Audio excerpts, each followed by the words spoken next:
Qora qop, Eshon qishloq afsonasi. Qo'rqinchli qissa. Kirish. La'natlangan qish.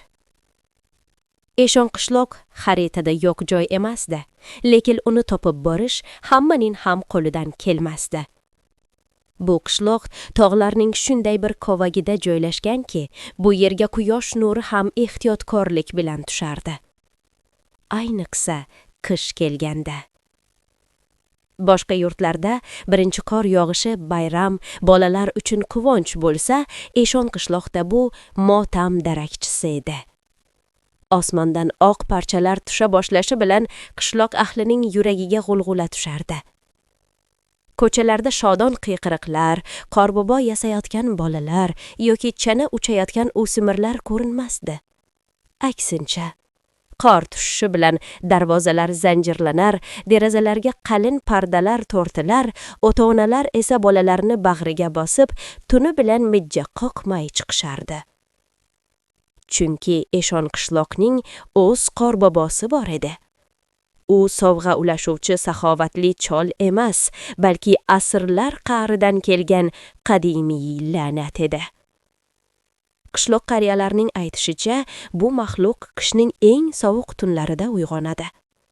Uning maqsadi bolalarni xursand qilish emas, ularni ovlash edi. U shunchaki bolalarni o'g'irlamasdi, u ular bilan oziqlanardi. Begunoh bolalarning hayot nuri, ularning so'nmagan orzulari bu yovuz maxluqqa quvvat berar. Shu evaziga u asrlar davomida o'lmay yashab kelardi. Har yili qishda u o'zining abadiy hayotini uzaytirish uchun yangi qurbonlar izlab kelardi. Ko'p yillar oldin qishloqning eng baquvvat erkaklari qo'llariga bolta va miltiq olib o'g'irlangan bolalarni qaytarish uchun tog'dagi muzli g'or tomon yo'l olishgan edi.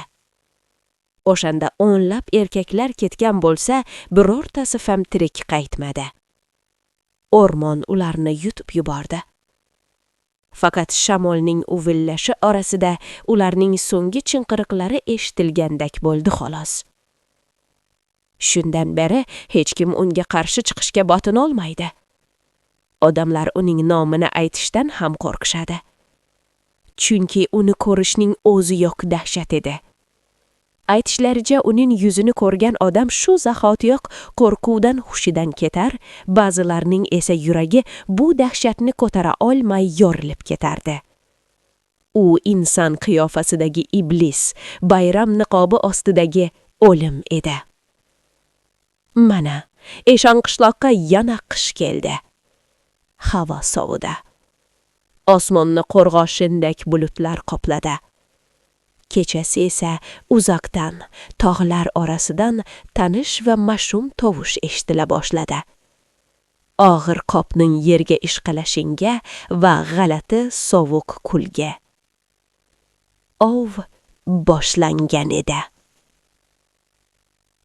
Birinchi bob. Sovuq tun guvohi. Omadsher har doimgidek o'z ismiga umuman mos bo'lmagan ahvolda edi. Butun qishloq allaqachon eshiklarni tambalab, ko'rpa to'shakka o'ranib olgan bir paytda u ko'chada tizzadan keladigan qor kechib yurardi. Sababi oddiy va alamli edi. Qo'shni qishloqdagi tegirmondan qaytganda eshagi ujarlik qilib yo'l o'rtasida yotib olgandi.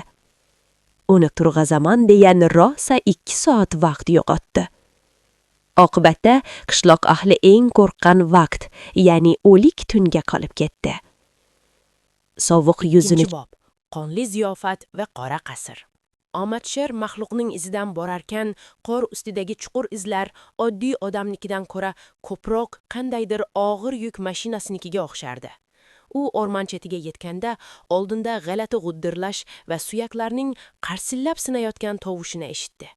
Daraxtlar orasidan mo'ralab ko'rgan manzarasi uning qonini muzlatib qo'ydi. O'rmonning ochiqroq joyida qorboboning chanasi turardi. Lekin bu bolalar kitoblaridagi yaltiroq chana emasdi. U qorayib ketgan yog'ochdan yasalgan, chetlariga o'tkir temir qoziqlar qoqilgan, xuddi tobutga o'xshash arava edi. Chanaga 4 ta kiyik qo'shilgan edi, ammo bular oddiy kiyiklar emasdi. Ularning terisi shilinib ketgan, qovurg'alari ko'rinib turar, shoxlari esa nayza kabi o'tkir va qora edi. Ularning og'izlaridan oq ko'pik va bug' chiqardi. Eng dahshatlisi, ular oziqlanayotgan edi. Kiyiklar qor ustida yotgan nimamidir g'ajib yirtib yeyishardi. Omadsher ko'zlarini qisib qaradi va tanish egarni ko'rib, yuragi orqaga tortib ketdi. Bu uning sodiq, garchi o'jar bo'lsa-da, yagona daromad manbai bo'lmish eshagi edi. Bechora jonivor egasi kutmagani uchun o'rmon chetiga o'tirab kelgan va bu vahshiylarga yem bo'lgan edi. Omadsherning ko'ziga yosh keldi. Ham qo'rquv, ham achinish